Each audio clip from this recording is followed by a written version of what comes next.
여러분, 오늘 제가 아주 충격적인 한마디로 시작해 볼게요. 우리가 쓰는 돈? 사실 전부 빚입니다. 이 말 딱 듣는 순간, 아니 내 월급은 내가 피땀 흘려번 건데 무슨 빚이야? 이렇게 생각 드시죠?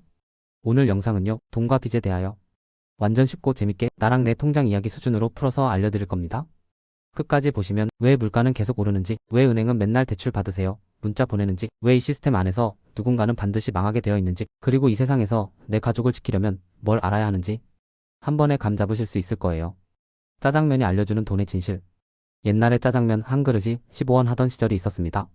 지금은 보통 4,500원 하죠. 50년 사이에 300배 가까이 올랐어요. 우리 일상도 똑같습니다. 마트 가면 장바구니는 점점 더 허전해지고 월급은 분명히 들어오는데 왜 이렇게 돈이 안 남지? 이런 생각 많이 하시죠? 학교에서는 이렇게 배웁니다. 가격은 수요와 공급으로 정해진다. 물가가 오르는 건 공급이 부족하거나 수요가 늘어서 그렇다. 틀린 말은 아니에요. 근데 진짜 이유가 그거밖에 아닐까요?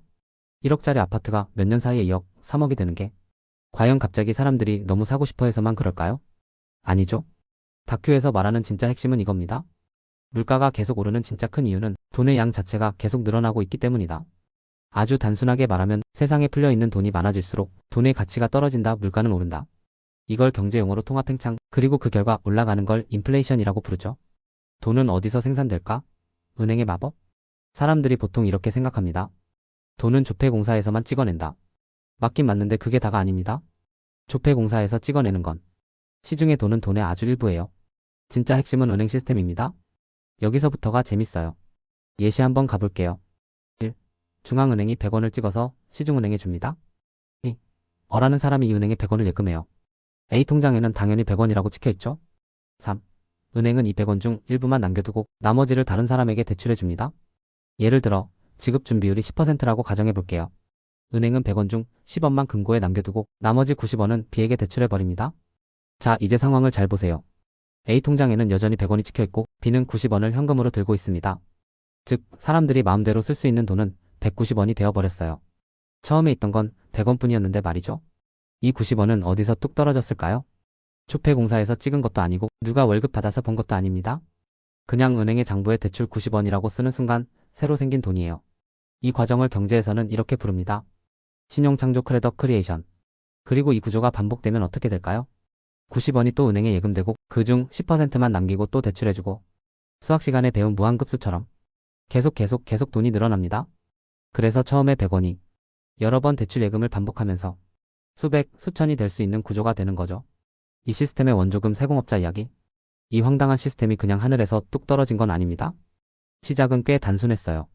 옛날에는 금덩이가 돈 역할을 했습니다. 근데 금은 무겁죠? 그래서 사람들은 금 세공업자에게 금을 맡기고 보관증을 받았습니다. 이 종이만 가져오면 언제든 금으로 바꿔드립니다. 사람들은 점점 깨닫습니다. 굳이 무거운 금 안 들고 다니고 이 보관증 영수증으로 그냥 거래하면 되잖아? 그래서 실제 금 대신 보관증이 돈처럼 돌아다니기 시작합니다. 금 세공업자는 어느 날 눈치를 챕니다. 가만 보니까 사람들이 맡겨놓은 금을 한꺼번에 찾아가는 일이 거의 없네? 그래서 이렇게 생각하죠. 금고에 그냥 자고 있는 금 일부를 다른 사람에게 빌려주고 이자를 받으면 아무도 모르겠는데? 처음엔 진짜 맡겨진 금만 빌려줬어요. 그러다 욕심이 생깁니다. 어차피 다 안 찾아가니까 없는 금도 보관증만 찍어서 빌려주면 어떨까? 네, 거기서 이미 없는 돈을 새로 만드는 시스템이 시작된 겁니다. 보관증이 사실상 지금의 지폐, 예금잔고 역할을 한 거죠. 나중에는 왕실이 이 시스템을 공식적으로 인정해주면서 은행이라는 기관이 탄생합니다. 그리고 여기서 나온 개념이 바로 지급준비율 예금 중 일부만 실제로 갖고 있으면 된다 는 논리죠. 그래서 왜 돈 빚인가? 제일 핵심적으로 설명하는 부분은 바로 이겁니다. 왜 돈은 곧 빚인가? 아주 단순한 섬 이야기로 설명해 볼게요. 이 섬에는 사람 3명이 삽니다. 중앙은행 A, 시민 B, 상인 C. 1. 중앙은행 어가 딱 1만 원을 찍어서 B에게 연 5% 이자로 빌려줍니다. 1년 뒤에 1만 500원을 갚기로 했어요. 2. B는 1만 원으로 C에게서 배를 삽니다. 열심히 배 타고 고기 잡아서 돈을 법니다. 자, 여기서 질문입니다. 이 섬 전체에 존재하는 돈은 얼마일까요? 처음 찍어낸 1만 원 딱 하나죠. 근데 B가 갚아야 하는 돈은? 원금 1만 이자 501만 500원. 문제가 보이시나요? 세상에 존재하는 돈은 1만 원인데 갚아야 할 돈은 1만 500원입니다. 이 500원은 어디에 있죠? 애초에 존재하지 않습니다.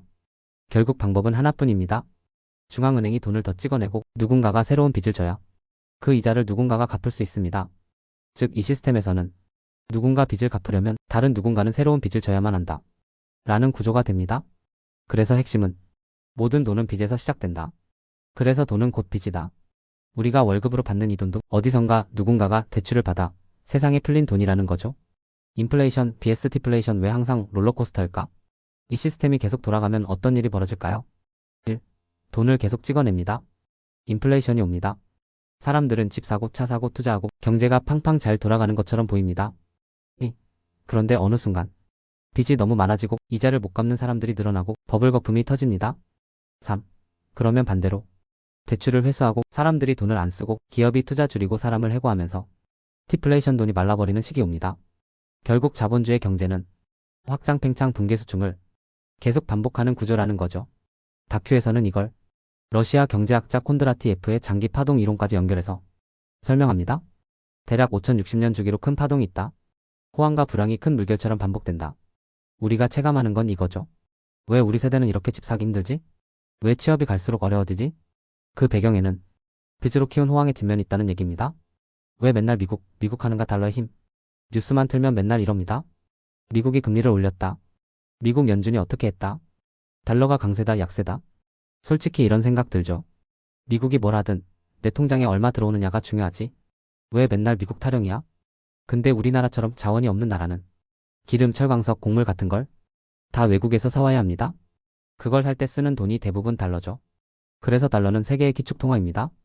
2차 대전 이후 브레튼 우드 체제에서 미국 달러를 중심으로 세계 금융 질서가 짜였고 나중에 금 태환이 끊기면서 달러는 이제 금과도 상관없는 종이 돈이지만 여전히 세계가 신뢰하는 통화 그리고 미국이 마음만 먹으면 찍어낼 수 있는 통화가 된 거죠.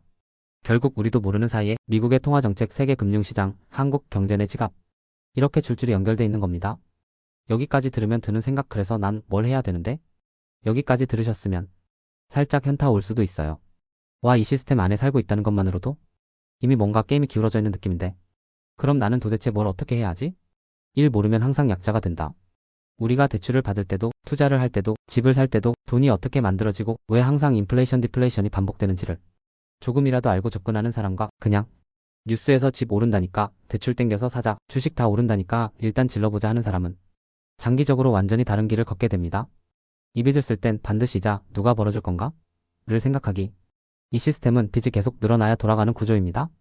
그래서 사회 전체로 보면 빚을 다 갚는 건 원천적으로 불가능해요. 그렇기 때문에 개인 단위에서는 더더욱 냉정해야 합니다. 이 빚의 이자는 내가 하는 사업, 내 스킬, 내 투자가 벌어줄 수 있는가? 아니면 집값 오르겠지 같은 막연한 기대에 기대는 빚인가? 이 질문을 안 하고 빚을 진다면 우리는 그냥 시스템이 요구하는 희생자가 될 위험이 큽니다. 삼숲부터 보고 나무를 보자. 오늘 영상의 진짜 목적은요. 은행이 나쁘다. 시스템이 다 음모다. 이런 얘기를 하려는 게 아닙니다.